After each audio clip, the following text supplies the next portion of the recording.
มุงด้วยยาขาเนาะพี่น้องเนาะโอ้สวยงามพี่น้อง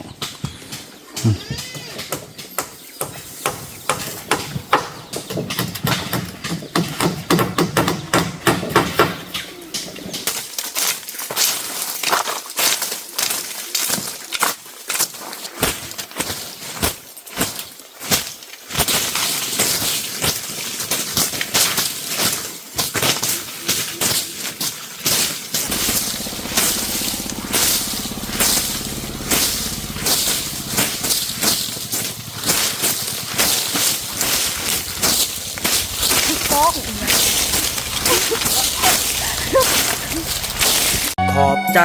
FCผู้มีน้ำใจแบ่งปันเหมือนฟ้าบันดาลให้สร้างรายการนี้มาสวยเหลือคนทุกข์คนจนหรือคนด้อยกว่าด้วยแห่งศรัทธาบุญนำพาได้มาร่วมทาง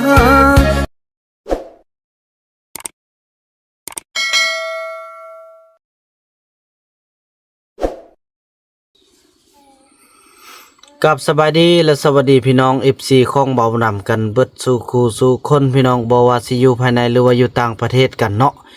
ก็ยินดีต้อนรับทุกท่านเข้าสู่รายการของเบาหนำพี่น้องคลิปนี้เป็นคลิปที่เบาหนำภาคภูมิใจหลายพี่น้องเอ้ยนี่แหละคือสิ่งที่เบาหนำได้ตั้งใจอยากให้มันเกิดเนาะแล้วมันก็เกิดขึ้นในมื้อนี้แล้วพี่น้องเอ้ยพี่น้องเนาะเรื่องราวนั้นก็คือจังซี่พี่น้องที่มาที่ไปถือว่าเศร้าลีและกระทั่งภรรยาของเพิ่นเนาะก็ถือทางเคยไหมและพี่น้องเอ้ยได้รับเงินจากการช่วยเหลือของย่าแม่เจียวบอนและพ่อสตีฟบอนอยู่ทางสหรัฐอเมริกาพี่น้องเอ้ยเพิ่นส่งมาจำนวน100เหรียญได้อยู่2ล้านไปก็กีบพี่น้องเนาะแล้วบ่าวนำก็ได้เป็นสะพานบุญมอบให้เพิ่นพี่น้องเนาะมอบให้ทางซ่องพ่อเมียและซ่องพ่อเมียพี่น้องฮู้บ่เขาจะเอาเงินไปเฮ็ดหยังพวกของเรานี่ได้ไปล่มข้องได้ไปล่มเศร้าลีเดี๋ยวนี้นี่เงินที่แม่ให้เนาะเขาจะแบ่งไปจ้างให้งานพอมื้อนี้เนาะพอเมื่อวานนี่บ่าวนำได้แบ่งเวียกให้เพิ่นได้ขุดประตูโค้งนะพี่น้องหรือว่าที่เอาไม้ที่เอาเข้าบ้านนั่นน่ะเพิ่นบ่ไหวพี่น้องเพิ่นว่าเพิ่นจะขอเอาเงินตัวนี้ไปจ้างให้งาน1ให้งาน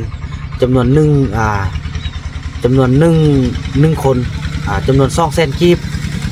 เพื่อจะเอาเงินที่ว่าย่าแม่นี่แหละปันให้ไปจ้างพี่น้องเอ้ยโอ้ดีเลยพี่น้องเนาะสุดยอดเลยพี่น้องจ้างแล้วในนั้นเพิ่นก็มันยังมาแบ่งบ่าวบุญนำอีก500,000กีบพี่น้องบ่าวบุญนำว่าบ่ได้แล้วบ่เอาเพิ่นว่าบ่ได้อายอันนี้คือน้ำใจของพวกน้องถ้าบ่มีอายพวกน้องก็พ่อแม่เพิ่นก็บ่เห็นพ่อแม่เพิ่นก็คือสิบ่ให้พ่อแม่เพิ่นก็สิบ่ฮู้หั่นนะแล้วบ่าวบุญนำก็ขึ้นไปขึ้นมาก็น้ำใจเนาะน้ำใจก็ได้รับเอาพี่น้องเนาะจำนวน500,000เขาจะยังเหลืออยู่1,500,000เนาะ1,500,000แล้วก็ไปจ้างตึม200,000พี่น้องเนาะแล้วในการจ้างนั้น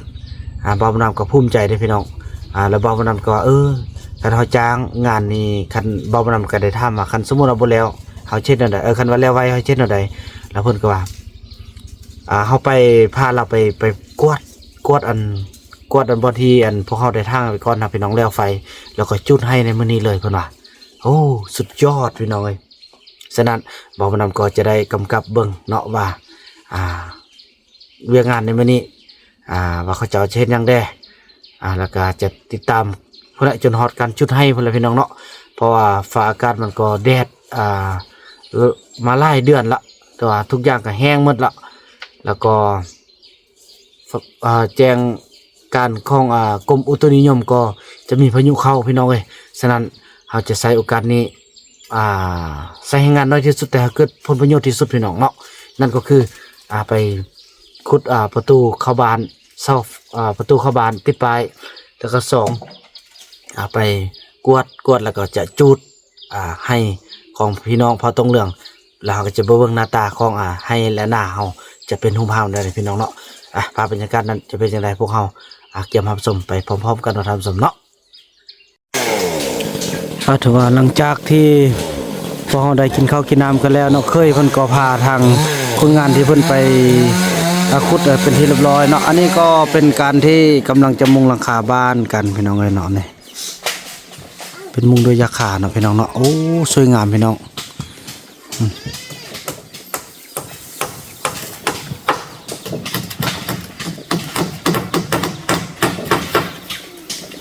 บ้านที่สวยงามเนาะ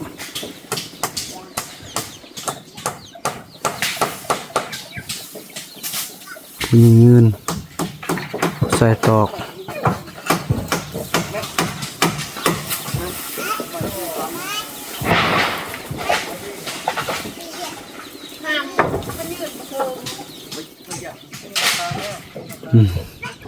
คนทางนี้ก็เป็นคนใหม่มาแต่บ้านเนาะพ่อกระเทินได้คนไปเมื่อไล่มือที่แล้วพี่น้องเนาะตอนที่ผมมีไฟมาเถอะโอ้น้องอย่าฟ้าเปิดเพลง สาวลีเข้าเฮือนเด้อพวกไปเฮ็ดเวียกก่อนเด้ออย่าไปเลาะได้ไปเลาะมัดตีนได้นี่เป็นโน่นเนาะอันนี้ก็เป็นไม้เศร้าแล้วก็เครื่องเฮือนที่เอามาแต่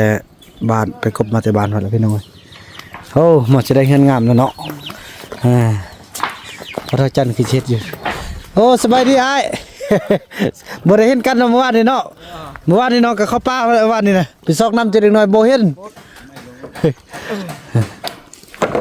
เอาเธอเป็นหูเป็นทางละพี่น้องเอ้ยเมื่ออันไปเรียนเป็นเจ้าบ้านมาคำหุบจะสั่งเขาจะหนึ่งมันจุดได้เอาเลยเกิดมีไปสุดแนวแล้วพี่น้องเอ้ยแต่สั่งก็ไปทับไปทุบกันโอ้ดีเด้อเนาะซับนี่มันแห้งแล้วซับมันบ่แห้วเลยนะแม่เนาะคันว่ามันตัวดิบมันแห้วได้แม่นแหละโอ้ทึกเด้แตกได้มาทาดเนาะจะมีซ่องแนวให้น้องโอ้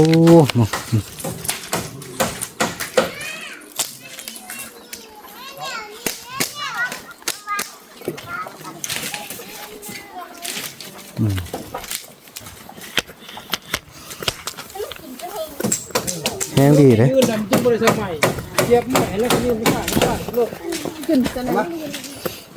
อุ้ยคนหน่อยไปเบิ่งอันเคยก้นอันเศร้านั่นก่อน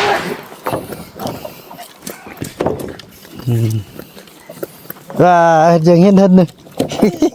โอ้วันนี้อย่างเห็นสัตว์เบิ่งอย่าเข้าไปเบิ่ง YouTube เด้อ YouTube BN สาวลาวเด้อโดยเสียวพี่น้องเพิ่นอยากเห็นเพิ่นสัตว์ไปซักก็ยืนหน้ามาซักกองเพิ่นอยากเห็นเพิ่นว่าน่ะพี่น้องโทรศัพท์บ่ได้เนาะนี่พี่น้องเนาะไปเอาบ่นำจะไปเบิ่งทางอันเคยก่อนพี่น้องเวียกเคยเฮาเนาะนี่จะเป็นทางขึ้นพี่น้องเนาะทางขึ้นทางกลับบ้านอันนี้ก็จะเป็นทางที่แขกเที่ยวชมมานี่เนาะโอ้ซับตัวดิบง่ายมันหักแห้งเนาะพ่อเนาะซับปลาหนึ่งกันมันแห้งเราจึงซัดเนาะนี่พี่น้องซัดหลายซองพี่น้องอยากเห็นเด้ฟ้าหลายซองอีพ่อก็ยังซัดเป็นก็เป็นรู้แต่บ่เป็นจักน้อยเลยหลายซองขนาดไรคัดก็ยังลงหน้าลงล่างหรอพี่น้องเห็นเนาะอันนี้ก็เป็นหมู่บ้านโอ้ยพี่น้องเอ้ยดีใจเด้คนอีพ่อเพิ่นซับเนาะซับแล้วก็ตักแห้งไว้ตักแห้งไว้ดีแท้ก็ซับดิบนี่แหละมันง่ายเนาะซับดิบง่ายแล้วก็ไปตักแห้งไว้มันก็จะดีกว่าที่ว่าปะเป็นลำมันแห้งซับเนาะพี่น้องเนาะทุกอย่างนะเป็นทุกอย่างปนันเบาคูณว่าบ่มักอีกอดโทพี่น้องเอ้ยมักกะซะบ่สร้างสีวาและเนาะไม่เฮือนทุกอย่างเป็นไม้ที่เน้นหน้าท่าวอนหมดพี่น้องเอ้ยอันนี้เป็นเสียทางซ่านเนาะโอ้จะได้เพราะจะเฮ็ดออมลูกติ้งออมกันอีกหน่อยได้พี่น้องกันบนหลอดเนาะยันตกพอเงินสูงจะได้กำกับในการดูแลเป็นอย่างดีพี่น้องเอ้ยไปหาเคยหาต่อพี่น้องบ้านนี่มื้อนี้จะมีเวียกไล่เด้อาจจะเบิ่งเขาเจ้าก่อสร้างเด้เบิ่งน้องเคยเด้แล้วก็พาไปแก๊สให้ที่จะเกี่ยมจูดมือแรงเด้พี่น้องเอ้ยเนาะ ก็ถือว่ามื้อนี้เคยเป็นคนที่ว่าจ่ายเองเด้อพี่น้องเพิ่นได้เงินจากแม่เจียวอนเนาะมอบให้เพิ่นจ่ายเองล่ะพี่น้องเอ้ยพาโธบ่าวบ่นำปฏิเสธได้ว่าบ่เอาล่ะที่เพิ่นให้300,000นั่นน่ะเนาะ500,000พี่น้องเอ้ยแต่เพิ่นก็บ่าวบ่นำว่าฉันสิได้ถ่ายคลิปบ่ถ่ายก็ได้นั่นได้ก็เฮาเข้าใจกันแล้วเพิ่นว่าสิได้น้องดีใจที่มีอายช่วยพวกน้องจึงมีมื้อนี้ว่าซั่นอันนี้แหละพี่น้องคนฮู้พระคุณเนาะโอ้ดีใจพี่น้องเอ้ยปกติบ่าวบ่นำจะปฏิเสธทุกอย่างแต่ว่าอันนี้เป็นน้ำใจครั้งแรกบ่าวบ่นำก็ปฏิเสธไปเทื่อนึงแต่ว่าเพิ่นนั่นได้เพิ่นก็บ่าวบ่นำก็ต้องได้เอาพี่น้องเอ้ยเนาะ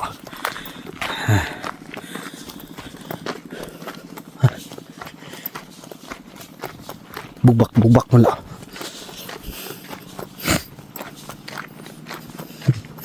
ป่าไม้เฮาเริ่มเป็นหูเป็นหางเริ่มเป็นเบอร์ขึ้นมาแล้ว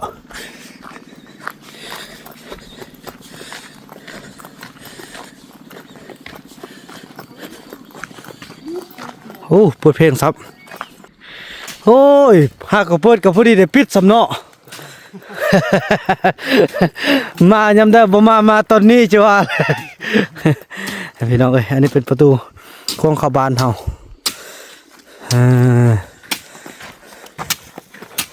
สระเขียเสียมนี่ได้เรื่องอยู่นี่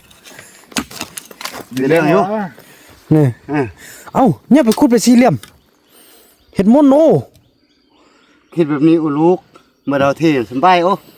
เฮ็ดแบบสี่เหลี่ยมเนี่ยโอ้มันสบายโอ้ บ่คุ้มหมดเนาะ เฮ็ดเป็นแจ้เลยเด้อ คุมมนต์โอ้นี่เศร้าเฮามันบ่แม่นเศร้านั่นเด้ ว่า อือ เอา60คูณ60 ฮะ 50 หลวงกว้างนะ บอกแต่ว่ามันมนต์เอาเบิ่งเศร้านี่โอ้นี่เศร้านี่เศร้ามนต์ ตามใจซั่นน่ะยับเขาเฮ็ดแบบมนต์เลยก็ได้ลูกเอ้ย มีแต่บ่ ขุดแบบนี้เลยแหละ ปูนเทมัน สั้นแต่ว่าอันนี้เลือดแล้วเนาะข้างๆเนาะเลือดแล้วบ่ เจ้าแม่นแหละเรือ เลือดอันนั้นก็ได้เฮ็ดแต่ว่าส่วนนี้เป็นส่วนอันที่ว่าอันเศร้าได้เด้ เจ้าแม่นแหละ ตัวนี้ซุมมันคงมันคงตัวนี้นะ สิกลอ้อมกุกไม้นี่นะอีฟัน คนนี้นะมัน ยังบ่เอาเสียมเสียมตัวนั้นก็มีเนาะเอาตัวนั้นมาซักใส่เอาตีพ่อว่าคันนั่นก็ได้แต่ว่าลูกคิดว่าประหยัดแรงงานให้มันง่ายหั่นนะ เฮ็ดอันนี้ให้อันคักแล้วบ่ เอามันแห้งแน่นเนาะ แม่นแหละเฮ็ดแบบเฮาขุดอันน่ะกินข้าวเฮือนหั่นนะ โอ้ยบ่เอาถ้วยเล็กมา ยังว่าแล้วก็เว้าน้ำอ้าวแน่ว่าอ้าวว่าบ่มีแต่เสื้อย่างว่าสิ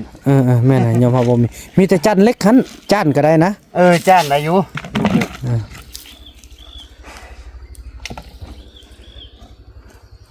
ค่อยผู้ก้นเอาผู้เคี่ยวออก ไอ้ลูกว่าแต่จิบ่ทอดนี่เนาะบ่ทอดเสียมตัวใหญ่เนี่ยแสลงหั่นน่ะใส่เอา มันนักกว่า นักเนี่ย แม่นอันนี้มันสบาย มันเพลงแห่งไว้ แม่น มัน บ่เข้าเด้ อืยี่ห้อซับบ่กินปอบ่เข้าบ่เอ้ยเนี่ย โอ้เดี๋ยวไปรับมา กินปอโท เดี๋ยวไปรับมาก่อนเนาะ แม่นแหละรับมันบางๆก่อน อยู่พุ่นเขามีหินเจียก็ ว่า เมืองบ้านน่ะสิไปเอาให้สิแล้วบ่สองคนมื้อนี้นี่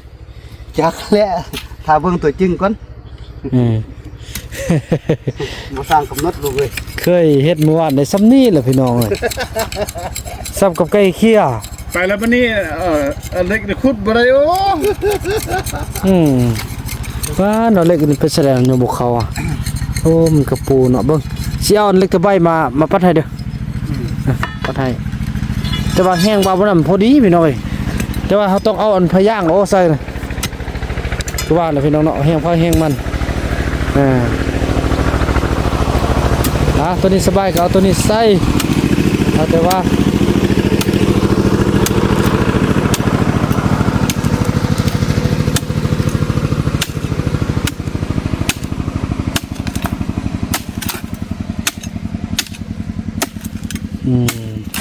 ไม่กระบอกนี่ก็สิคุ้มพอบอกประมาณ5 ปีฮะ โอ้กุมอยู่ลูกเอ้ยกุม คุ้มเนาะ กุม เพราะมันก็บ่ถึกแดดถึกฝนอย่างเด้เนาะ แม่นแหละ มันก็เอาเทปูนใส่แล้วอยู่เทิงก็มุงเด้ แม่นแหละ เอามุง กุมดิ นั่นแหละพอบ่มีไม้อื่นเอาไม้ตัวนี้ซะเลยมันก็หมดบ่กินแล้วแหละพี่น้องคันกินมันก็น่าจะกินแล้วแหละ แข้งละดิ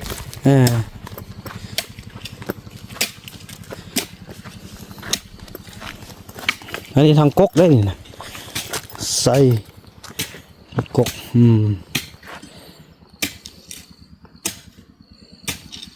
ปูดจะซึมเข้าไปอัดถ้าวันนั้นแหละพี่น้องเนาะพบกันแต่ละระยะพี่น้องเอ้ยพี่น้องแล้วเนาะบ่าวบุญนำก็ได้ออกมาครับเอานี่ไอ้บุญมีแล้วก็น้องนกพี่น้องเอ้ยว้าแล้วก็มาซื้อยาสูบให้ทางเคยเนาะเพิ่นเป็นเอาเงินเพิ่นให้ซื้อพี่น้องเอ้ยเนาะแล้วก็ทางพ่อผู้เพิ่นมารับจ้างเพิ่นก็อยากสูบยาแต่บ่าวบุญนำก็ซื้อให้ซองนึงพี่น้องเอ้ยพอบ่ได้ช่วยยังช่วยยาสูบมื้อนี้พ่อมีเคยเป็นคนที่ว่าช่วยเด้พี่น้องเอ้ยแล้วบ่าวบุญนำก็ออกมาซื้อคือว่าแหละพี่น้องอันนี้แหละเขาว่าความดีนะตกน้ำบ่ไหลตกไฟบ่ไหม้พี่น้องเพราะว่าบ่าวบุญนำขึ้นไปภูไปหาจุลูกๆน่ะเนาะหลังจากที่บ่าวบุญนำขึ้นไปนะมี FC ที่ว่าฮู้พี่น้องเอ้ยฮู้เพิ่นว่าฮู้บ่าวบุญนำขึ้นภูต้องเมื่อย5ชั่วโมงแล้วเพิ่นส่งเงินมาจำนวน200,000กีบพี่น้องเอ้ยเนาะนั่นก็คือทางเซียวเซียวเกตพี่น้องเอ้ยเนาะนี่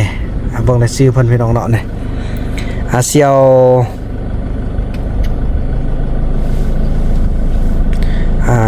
เดี๋ยวนะเกตสะกันโซตุเนาะพี่น้องเนาะเนี่ยเพิ่นโอนเงินมาให้บ่าวบุญนำ200,000พี่น้องเนาะนี่อันนี้เมื่อวานนี้ตอนที่ว่าขึ้นภูน่ะพี่น้องเอ้ยนี่เพิ่นก็โอนมา200,000เนาะนี่อันนี้เป็นบอลที่บ่าวบุญนำอัปโหลดวิดีโออีกกให้นะพี่น้องเอ้ยเนาะส่งให้เพิ่นแล้วก็นี่ตอนกลับนี่พี่น้องแล้วก็บ่าวบุญนำก็ซื้อ200,000พี่น้องเนาะโอนมาเท่าใดบ่าวบุญนำซื้อเท่านั้นพี่น้องเอ้ยเนาะนี่อันนี้เป็น M100 นี่เป็นเครื่องนี่เต็มเลยพี่น้องเนาะนี่แล้วก็สิได้ไปให้ทางพ่อแล้วก็เคยได้เนาะพี่น้องเอ้ยปั่นกันกินพี่น้องเนาะเพิ่นอันนี้เป็นของอันนั้นเนาะของเคยแล้วก็ของพ่ออันนี้ก็เป็นเอาอันนี้เบ200,000กีพี่น้องเอ้ยเนาะนี่เต็มอันยะเลยพี่น้องเอ้ยเพิ่นส่งมาโอ้ขอบคุณนำเพื่อนหลายๆเนาะแต่บ่ฮู้จักกันเด้พี่น้องเอ้ยเนาะเพิ่นเป็น FC ติดตามบ่าวบุญนำแล้วก็ทับไปทำมาแล้วก็เป็นหมู่เป็นคู่กันพี่น้องเกิดปีเดียวกันเนาะเอาปิดเพลงก่อนพี่น้องโอ้โทเพลงสำแห้งมันผู้ไปดับก็ได้อันนี้เป็นเบิ่งบ่พักผ่อนกันเคยกินน้ำก่อนในกินน้ำโดยอันนี้เป็นเซี่ยวเพื่อนอันซื้อให้ลูกนี่นะลูกก็มาปั้นต่อยพ่ออันนี้เป็นยาสูบอยู่ทางในนี่เด้อในทางในนี่ขอบใจหลายๆลูกเอ้ยแล้วก็อันยาของเคยอันเรือ 5,000 เด้อเป็นเงินของเพิ่นเด้อเพิ่นฝากไป 50,000อันนี้เป็นของเคยเด้อบ่ได้แมทเท่านึงขอบใจเลยได้บ่ได้แมทเท่านึงยังบ่ได้แมทนึงได้ซ้ำได้เนี่ยแม่นน่ะนี่สุดนี่เลยโอ้60ป้ายแล้วมาแล้วเนาะฮะก่อนบ่เอาลูกช่วยพ่อใจเด้ออีพ่อกับมาบ่มีเงินแล้วมาจ้างมาอันนั้นนำลูกก็นำ 10,000 นึงก็ช่วยกันไปพ่อเอ้ยเป็น 20,000 เนาะได้กำไรจากเซี่ยวช่วยตึมอันนั้นพอละ 10,000 เด้ลูกเอ้ยอาศัยกันไปอาศัยกันมาจากสิ้นแล้วพ่อเอ้ยแล้วน้ำกินได้พักน้ำมาบ่โอ้เอามาแล้วมาละโอ้เคยก็สู้ๆจากเม็ดนั่นกันนี้นะ4เม็ดแข็งขนาดเลย4เม็ดเนาะเอาลง2เม็ดปลายก็สิลดได้แล้วเนาะแม่นแล้วลดได้แล้วเนาะ2เม็ดปลาย3เม็ดปลายพอ4เม็ดดิไม้นี่นะเฮาจะเอาลงนี่ประมาณมองพอเฮาก้นเม็ดนึงเฮาจะเทปูน20 เซนจะยังเหลืออยู่80 เซน80แล้วก็เทเอาตังแล้วก็เทออกพอดีแล้วแหละกันลมกันยังได้แล้วแหละ3เม็ดไป3เม็ดไปรถเฮาสูงก็บ่เกิน3เม็ดดอกเนาะสูงสุดรถอันนี้ก็มีแต่ความสูงแต่2เม็ดนึงพี่น้อง2เม็ดปลายนึง2เม็ดปลายอาศัยเพื่อรถทัวร์ในตอนหน้าโอ้เขา ได้อยู่เนาะสิบกว่าเลย ได้แน่นอนนอนอันนี้เนี่ยยับมาพี่ยับมาประมาณ20เซนเต็มเด้อครับนี่เด้อ พอเท่านั้นแหละ อ่า นะ แม่นแหละ กับป่าพุ่นโหดอ่ะ ยับไปเต็มเด้อเพราะอันนั้นเฮาเฮ็ดกวางเด้อืม พวงสำนีป้าโทษสักนั่นแหละ มันบ่คิดเป็นขับแม่ไล่เป็นขับไล่มันได้แป้งอีกเสียเวลาอีกไง เนาะโอ้เป็นดินแข้งเลยเนาะ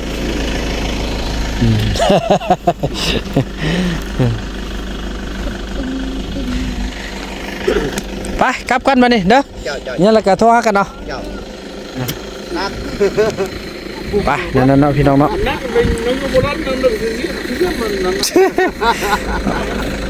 เงินซื้อนี่ก็เป็นเงินอันจากกันแม่เจวอนส่งมาได้พี่น้องเอ้ยเสียมนี่เพิ่นเอาไปซื้อเพิ่นบริหารเลยนะเพิ่นเป็นอันนี้แหละผู้นำพาต่อไปเฮ็ดเอาในสิริงามต่อไปก็เป็นของพี่น้องได้หมดน่ะมอบเข้าพี่น้องนั่นแหละพวกอ้ายก็มีแต่เฮ็ดเป็นรูปเป็นทางให้แล้วก็มันสืบต่อแต่ก็บ่ป้าบ่ทิ่มดอกก็สิได้เป็นผู้เบิ่งผู้แย่งนำหั่นแหละคันป้าเลยนี่สิสร้างเฮ็ดบ่ฮึคันสมมุติมอบให้เฮ็ดเลยผู้เดียวเลยน่ะ หมดแล้ว บ่เลย มันน่าเป็นกระโดดเดียว คนเล็กๆน้อยๆก่อนบ่ เนี่ย ต้องเฮียนรับแขกเฮียนหยังเนาะเฮียนบริหารไว้จักอยากกี่ไรก็ 4-5 ปีพุ่นแหละ4-5 ปีพุ่นแหละแล้วก็ค่อยปล่อยมือเด้อกลับก่อน เจ้า พี่น้อยเนาะพี่น้องแล้วๆฮอดนี้ไอ้บุญรอดกะแล่นมาหาปันนี้ให้ไอ้บุญรอดกรึบเอาตัวลุ่มโมตัวเทิงนี้แล้วก็เอาอันเด้อเอาอันที่ตัวบอกเอาลูกเอาตึมขอบใจเด้อ นี่ นบก่อนนบขอบใจเด้อ พวกไอ้บุญรอดลูก พระทันหูยันทันหรอกเนาะค่อยเป็นค่อยไป แปลว่าคันอันเบิ่งส่งหันที่เฮ็ดอยู่แต่ว่ามันยังขาขนมนะบ่สร้างสิเฮ็ดก็ได้ บ่เป็นหรอกเนาะไปลูกเอาไปอยู่เฮือนเลยไปอยู่เฮือนเด้อเฮ้ยนี่แหละผู้สืบทอดนะพี่น้องเอ้ย เด้อ เอาเลิศผู้สืบทอดแท้ๆแหละนี่นะเมื่อกี้นี่ อยากไปบ่าวบอยไปพี่น้องเอ้ยเพราะมันบ่รู้อยู่ยากได้ไปไล่เวียกได้ให้พี่น้องเอ้ยให้ก็เอาเนี่ยเอาไปได้อยู่ได้ไปแหละเอาไปตลอดมันก็บ่ร้อนพี่น้องเอ้ยได้ไปกินละคนแน่เธอใครเป็นบ่ไปไข้ให้ลูกไปมันใครบ่เป็นหุ่นน่ะแม่น่ะก็ลืมโอ้ยนางหัวร้อนค่อยนี่น่ะเฮ้ยจังได๋โหน่ะลูกกับหัวร้อนคือกัน เฮ็ดนี่นะเฮ็ดได้อันนี้ นบสาธุขอบใจเต็มขอบใจลูกนบขึ้นขอบใจนี่นะเฮ็ดสินี่ขอบใจเฮ็ดเลยเพิ่นบ่ เฮ็ดได้ตื่นเต้นนั่นแหละ ใครบ่เป็นว้าสาดเป็นบุญรอด อันพอดูดนมนั่นคือดูดบ่เป็นแล้วโยอันนี้จำเป็น นี่เริ่มเป็นแล้วเนาะแม่ติ๊กไปใส่สักเครื่องคนกินเลยก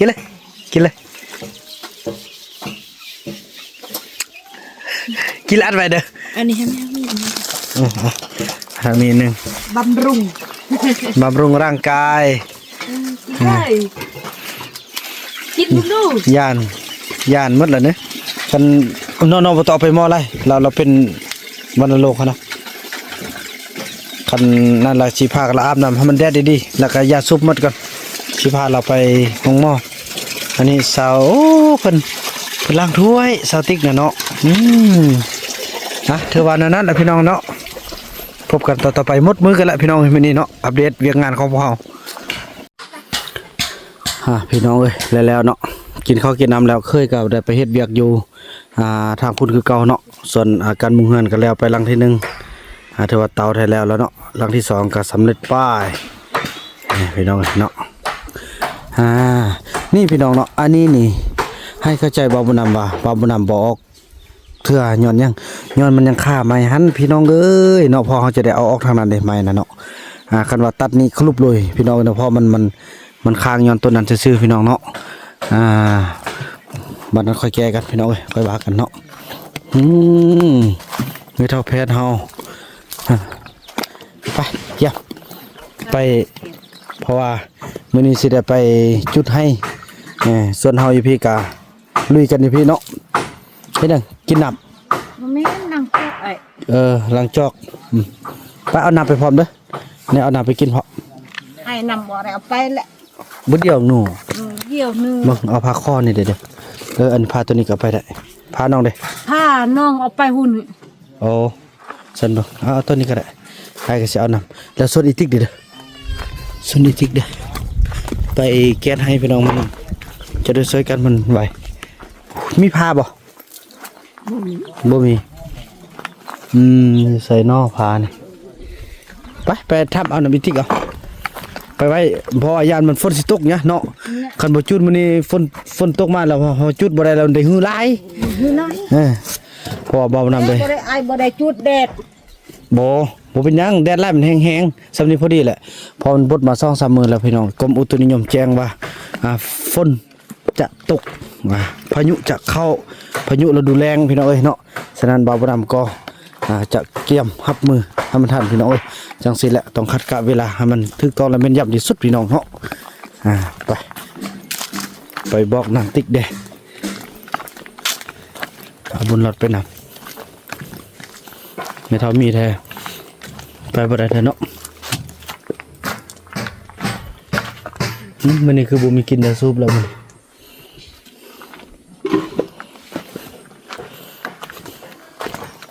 โอ้หมอกไฟก็น้อยเยอะแล้วเด้นี่ไปนั่นช่วยกันเนาะเซาลีเด้เฮาไปกดบ่สิจุดให้พี่หน้าเฮาไปปลูกมันต้นปลูกสลีหลายๆเนาะไปช่วยกันเนาะเอาบุญรอดไปนำไอเจียเด้อบุญรอดไอเจียเด้อเนาะช่วยกันเนาะในเซาลีกำลังเก็บเครื่องมามีผ้าบ่เนาะ แค่อีกกินเดียวหั่น ผ้าแต่อันเดียวใช่ป่ะผ้านี่อยู่นี่อยู่ใช่โอเคนี่ผ้านี่ก็ได้พอไปอนามัยเพิ่มตื้นซื่อๆนั่นเดียวเราบดไล่หรอกเนาะจังสันพี่น้องเนาะจะให้ทางเกียมก็แล้วกันเริ่มเดินทางไปทำกันพี่น้องเลยพี่น้องเนาะตอนนี้ก็จะว่าเรื่องอันเนาะอันนี้นี่บ่ได้เนาะเป็นของผู้ใหญ่เนาะเนาะไปเอานำมีนำอันตัวอันซื้อนะนำบักนาวนำไอ้บุญรอดเด้จอบอยู่เบิ่งบุญรอดเด้เพราะเฮาสิไปพอบ่ให้บุญรอดไปพี่น้องเนาะพอมันยานสิ6เด้คือว่าตอนนี้ก็เป็นเวลาอยู่3 โมงยังพี่น้องเนาะเพราะว่าคนละ5-6 โมงแล้วจึงจะปุ๊จึงจะจุดเนาะพอตอนซอยนี่มันอันนี้บ่ไปนำกันนึบ่ไปนำกันนึไปบ่ ไปกวัดชูๆไปกวัด ไปกดนำกันไปน้องไปช่วยๆกันไปนะไปนะแล้วบุญรอดอันแม่นกขันเบิ้งไปนะบ่คานนะไปนำกันนะช่วยกันนะไปน้อง ไปน้องไปเอาในพายเก็บแล้วไหมพลดวงไว้ ไปแกมแล้วไปกวัดชูๆ นี่3 คนเท่านี้น่ะ มี3 คนนี้ไปไปตอนบุญรอดอยู่น่ะมีนกน่ะไปผู้เดียวก็แล้วน่ะไปเอามาเอาผ้าน้องจะเอาดวงใดบัดมืดอาจจะสิเติมให้บัดนี้น่ะมาเอาโธ่ ยกสบายน้ำนกคัน ยอกซื่อๆให้จิบ่คาดเนาะเอาน้องจะเอาดวงใดนั่นนี่โอเคเพิ่นยัง ไปน้องเขาอมยัง ปะโธมีหลายแนวหลายทางก็ดอกสุบยาละอมเมียงพี่น้องเอ้ย อยากก็อมบ่เหยอม อมเอาอีกแล้ว ลายมันสั้นหน่อย อมเทละน้อยเอา ไปเอาเครือจังหวะหรอไป โอ้เป็นเวียกขนาดพี่น้องเลยจังซั่นแหละเนาะเขาเจ้าอมเมียงแล้วก็ค่อยว่ากันเนาะ ดึงรถดึงแตกหมด โอ้เนี่ยพี่น้องแล้วพอเฮาก็โอ้เขาเจ้าก็เริ่มจูดมันแล้วถ้าเฮาก็จัดการมื้อนี้คือว่ามีแต่นี่ได้น้องเฮาจะแผ่วให้มันอันนั้นก่อนให้มันแต่นี่ต่อพออยู่ให้มันซอดแล้วเนาะ มันชดแล้ว เชื่อยังวะไปพอน้องมาพี่พออันนี้ อันนี้นี่จะได้ระมัดระวังเอาดึงออกใกล้ๆพอแล้วพี่น้องเอ้ยพอมันโอ้โถหนักอยู่นี่แน่เดี๋ยวนี้ผู้น้องเรานี่แหละพี่น้องเอ้ยเนาะ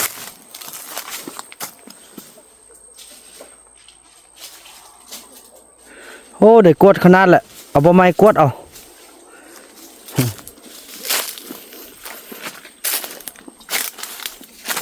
คนนี้แหละเนาะคนนี้สอนท่านเลยอันนี้บัดเราเอาใบไม้กดตึมเนาะ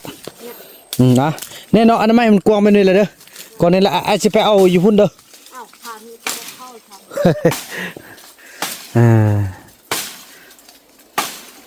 าจังสันนะพี่น้องเนาะ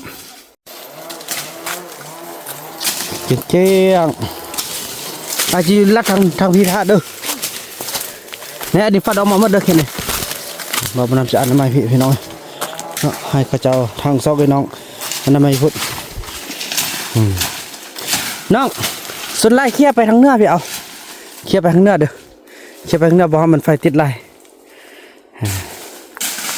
คอยบอกคอยซ่อนข้าเจ้าจังสิแล้วพี่น้องเนาะ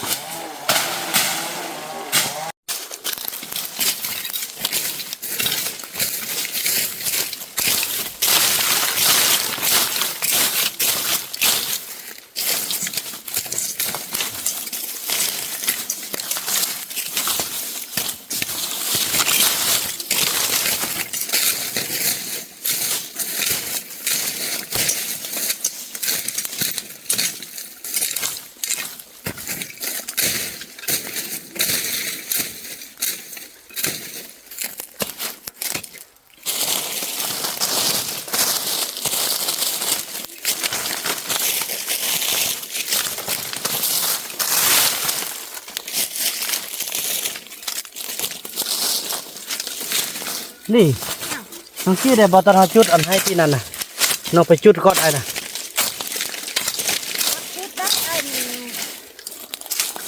บอน้องขี้ได้บอตอนอันน้องรักจุดก่อนฮะนะเป็นยี่ป้านะวืบเลยกันเนาะ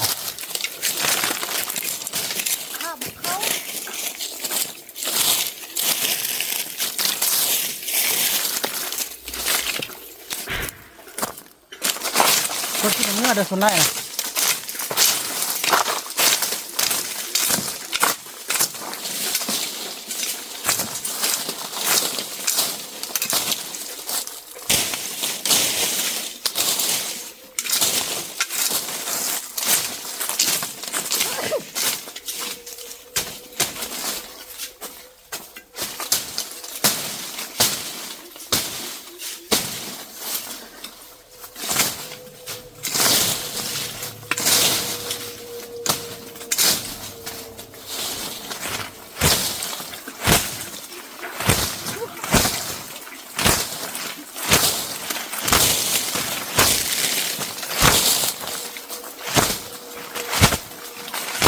นี่เดินนี่เลยเนาะ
มันเป็นแป้นเลยเด้อเอาใบไม้เนี่ยกดคือไอ้น้ำเห็นบ่มันเป็นแบบนี้เด้อรีบมาเอาใบไม้ไว้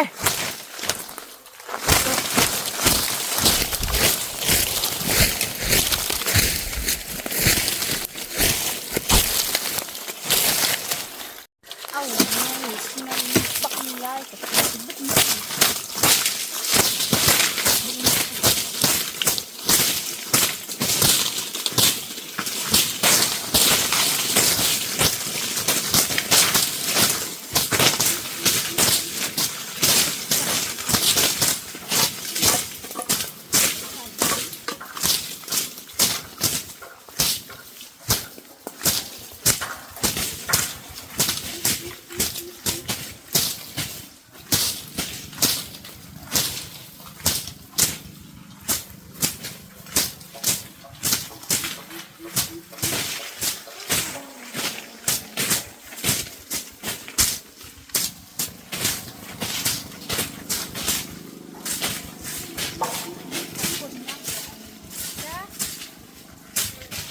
น้อยสิ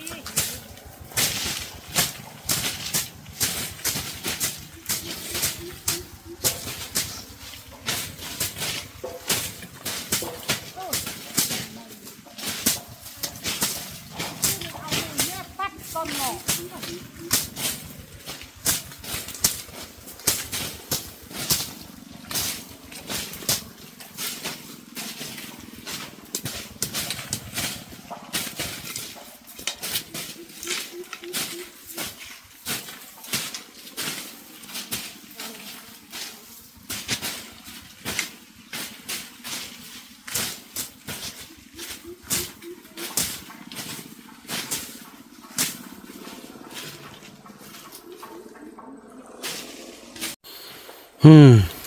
โซ่น้องพุ่นก็ไปพุ่นพี่น้องเอ้ยนี่ป้าดหมักไฟพี่น้องหมักไฟเป็นดีขนาดหมักไฟเนาะปีหนึ่งจะเป็นในครั้งเดียวได้พี่น้องจะได้โกดมาอนามัยดีๆก่อนพี่น้องยันไฟคามเนาะหักซาบ่ให้แม้แต่ควันทึกแหละพี่น้องเอ้ย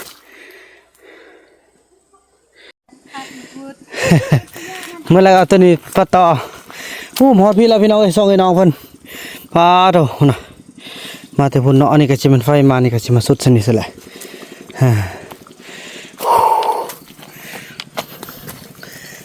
โถโอ้บ่ล่นบ่กระไรเนาะคันบ่กดนี่ไม่ข้ามแท้เดี๋ยวนี้เนาะพี่น้องเอ้ยปาบน้องก็สิกดตัวนั้นละปั่นกันแต่ละจุดพี่น้องเอ้ยนี่สมัยก่อนก็ได้โอ้เดี๋ยวฝนฝนยังนี่คักว่าฝนยังนี่ บวบเลยว่าก็สิซอกกับตัวใหญ่ๆคือซอติกก่อนคักดีเนาะเนี่ยเขาไอ้บุญนำนิดเดียวนี่จะจัดตัวมาก่อน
นี่เอาผ้ามาเอาเด้อนะคุณบอกให้ไปใส่เป็นอันน่ะ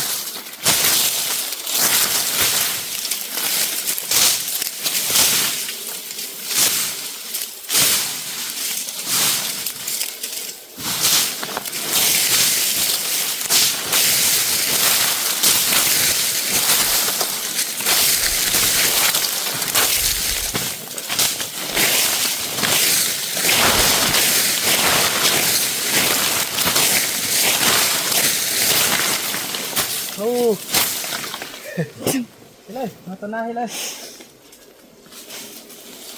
หนูอันนี้ขับบึด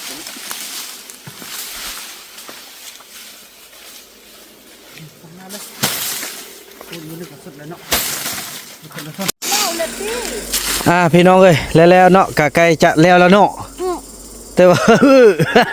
เสาติ๊กยักเมื่อแล้วพี่น้องเอ้ยโอ้บ่ได้บ่ต้องทิ่มกันน้องสู้ตึมจักหน่อยหนึงไปตึมจุด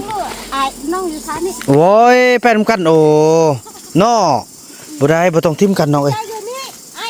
เจออยู่นี่น้องไปเอาไปสองคนเอา บ่แปนกันโอ้บ่แปนกัน เจออยู่นี่น้องไปสองคนน้องกลับมา บ่อย่าเฮากลัวแต่นี่ไปโอ้นี่บ่ทันกลัวเท่านี่บ่ทันแล้วเท่านี่สติ๊กยักเมื่อแล้วพี่น้องเอ้ยไป น้ำกังนี่ก็เบรกว่า ยืนหรือว่าอยู่พุ่นน้องกวดมั้ยล่ะด่าก็ช่วยกันเนาะพอเมื่อฮะ มันขาดหมด ขาดหมดก็ตัดมาโอ้บ่ไอ้ตัดมาเด้อนี่ตัดฟดบ่นี่น่ะเนาะนี่เนาะ น้องปัดน้ำกังนี่สองคนไปกวัดอยู่คุณ บอกไอ้สิตัดให้ซะนะโอ้ยพี่น้องเพิ่นสิเมื่อป้าอย่าเมื่อป้าไอ้ใดไอ้ให้ก็คันน้องเมื่อป้าน่ะ กวัดอยู่นี่ บอกไอ้สิตัดฟดให้ก่อนเด้ออาจารย์สั่นล่ะพี่น้องเอ้ยเนาะเกือบตายเห็นบ่พี่น้องเอ้ยแล้วนี่ซาวติ๊กเราขี้ตัวซื่อๆเนาะสติ๊กกวดจะไปแล้วล่ะพี่น้องเอ้ยเนาะโทสำเร็จพี่น้องเอ้ยให้ซาลีไปกวดเบิ่งแล้วก็บ่บ่นำไปฮอดนัดเบิ่งแล้วหมดแล้วขี้ตัวซื่อๆพี่น้องเอ้ยโอ้มันนี่ก็สิแม่นประสานทางบ้านเนาะประสานทางบ้านในสร้างแล้วก็พ่อหวานพี่น้องเอ้ยทุกๆกันขอความช่วยเหลือต้องมีพ่อหวานอยู่นำ แต่ฟันเห็ดหยังแต่ฟันอัน โค้งหัวย่างหนอหัวคนย่างเฮ้ยทึกใจมันย่างคนนั่นน่ะ ไอ้บ้านน้องไปปะไปพูดเป็นชอดแล้วแป้งแล้วมด แล้วมันแล้วสาติกไปก้อนพี่น้องเอ้ยคิดตัวไอ้สาติกนี่แต่ว่าเรากดไปสอดหมดแล้วพี่น้องเอ้ยอันนี้ก็จะได้เอาจุดแบบนี้แหละพี่น้องจะได้เอาคนมาย่ายแล้วก็เกี่ยมกองน้ำเนาะเปใส่กันพี่น้องเอ้ยพอจะจุดทางหัวนี่ไปเลยคันจุดทางลุ่มขึ้นมานี่บ่ไหวเนาะไฟมันแห้งจะข้ามจะได้ช่วยกันพี่น้องเอ้ยเกี่ยมบางสีน้ำเกี่ยมจำนวนพ้นนี่พี่น้องเอ้ยเนาะค่อยว่ากันไปต้นแรงหมดแล้วพี่น้องเอ้ยเนาะสาสลีเอ้ยอ้ยเธอสำเร็จไปพี่น้องเอ้ยเธอว่านั้นแหละพี่น้องเนาะเธอว่าคลิปนี้บ่าวนำข้ออนุญาตจบกับสำนี้ก่อนพี่น้องเอ้ยส่วนตอนแรกพอแล้วพี่น้องจึงจะจุดเนาะจุดให้มันสำเร็จรอเบิ่งคลิปต่อไปพี่น้องเอ้ยคลิปนี้บ่าวนำข้ออนุญาตกล่าวคำว่าสบายดี